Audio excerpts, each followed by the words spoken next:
What's up, Dirty Cones? It is a hot, beautiful day here in, beautiful Helotes. The land of Willie Nelson. That's where he got his start 40 years ago. Listen to him playing from last year, my little bootleg. So, got some accompanying music. I don't think he can sue me because, one, I'm not making any money off of live recording, and two, it's just free music. Anyway, gotta free your music. Be free, cheesy bread. So, a lot of good questions, and I will surprise you, I actually brought my notes today. So, look at that. I will actually remember what I'm supposed to be talking about. And I know you guys wonder, you're like, he's not even professional. I'm alright with that. When I die and people go to my funeral, nobody is allowed to say, oh, he was professional. And no. Every story's got to start off, this one time, that motherfucker, and then tell whatever hilarity ensued, because that's what my life's about. But if someone gets up there and they start lying, I think at funerals, you got to be truthful. You can't go up there and go, oh, he was a professional, steadfast member of the community. No. Tell the truth. That's what funerals are about. And sorry about that. I got a little excited. Anyway, alright, so questions. Alright, so basic training. Not getting enough workout. So basic training for you is, how bad do you want to be a PJ? You have to put in extra time. You have to, while you're reading, your airman's manual, you're doing air squats. While you're making your bed tight, you got your feet 6 inches above the floor as you're pulling your mattress and sheets tight. Your lights out, you're doing decline push-ups. You're doing pull-ups on your rack. You're doing dips in between the bunks. You're doing ab workouts on Saturday or Sunday. Core strength, plyometrics, push against the wall, push against each other. Whatever, it's up to you to make sure that you can pass INDOC and DEV and the pass. So the only way you're going to be able to do that is by putting in a little bit extra time. So, not a lot. If you go there strong enough, you're conditioning. You're conditioned, but you're just keep it where it's at. Flutter kicks on the half hour, push-ups on the other hour. Knock out what you gotta do. Breaks, breaks are your time to work out, because one, it's gonna help keep you awake, and two, it's just good things to do. So make sure you're working out during basic. Don't think that they're gonna run you enough or do anything enough to satisfy INDOC. So there's our basic training workout. If you get a chance, just exercise when you get a chance. Make your chances, and you'll be good. So let's see. What are PJs? What are PJs involved in, and what is their role? So PJs are involved in a lot of stuff. I can't confirm, but I can't deny that there was a PJ on the Bin Laden hit. Luckily for us, he's not written his book yet like everybody else. So PJs are involved in everything and anything. They're always helping out, working with dudes. They're everywhere. I can't tell you.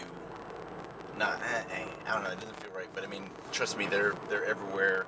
They're dudes doing all kinds of stuff. It's not secret, but if you read the headlines and you look, you'll see a PJ. That's where they're at.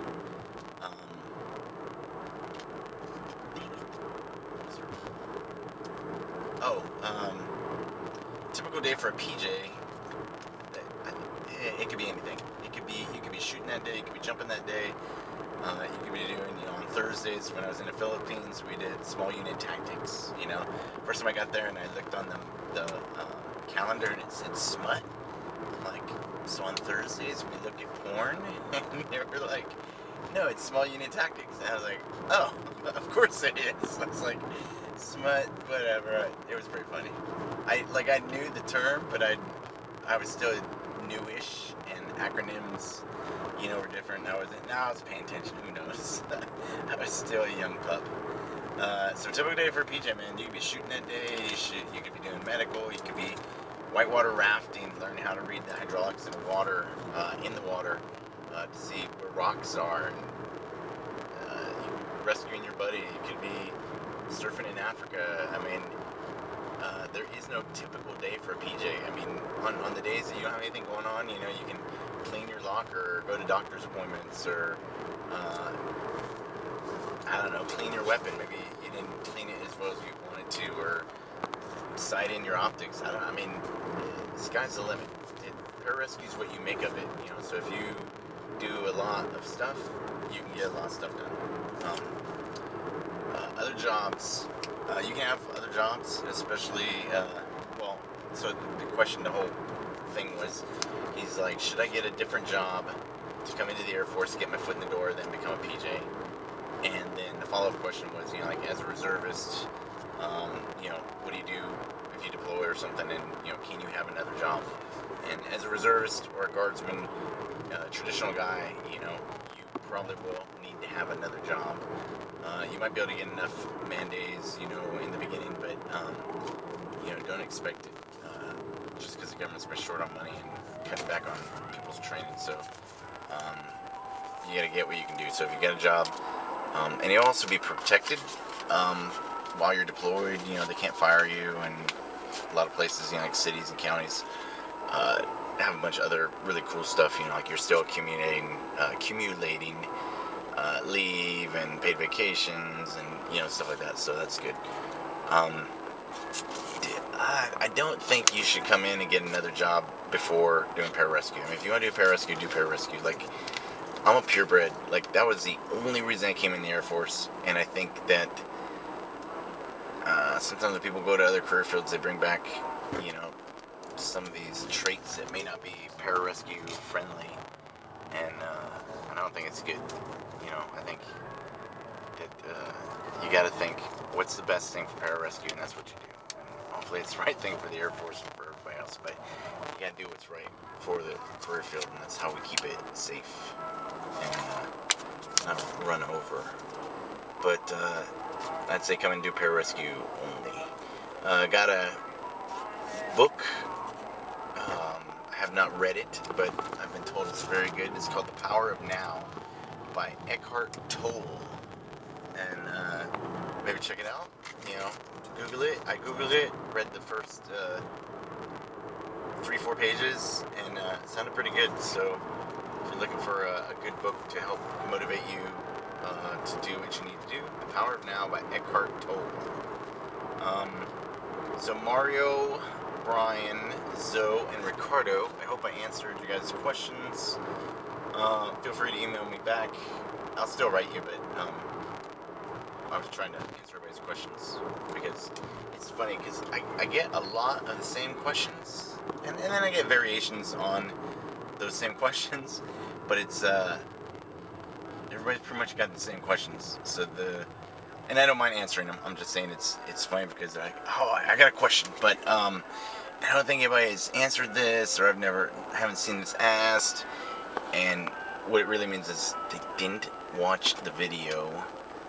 I know there's a lot of them, but I promise the answers are there. The answers are there, but I will still answer your questions. So just whatever. It's all good. Dang dirty cones. So it is 6:40. I'm going to sign off. I'm going to enjoy Willie Nelson as I drive to my errand. And I'm going to thank God I'm not in the westbound lane of 1604 tonight, because there's an accident and everybody is pretty much stuck. So hope you guys are having a good one. Train hard. Well, check out, people are asking for workouts. I'm telling you, check out the 4 Horsemen. Check out the Pararescue Combat Control Special Operations Weather Team preparatory, whatever that thing is called. I think preparatory something. It has a lot of good workouts, things you can do. It'll help you out. Remember, eat healthy. Yada yada yada. So anyway, thanks for listening. Have a good one, and Hooyah, here it comes.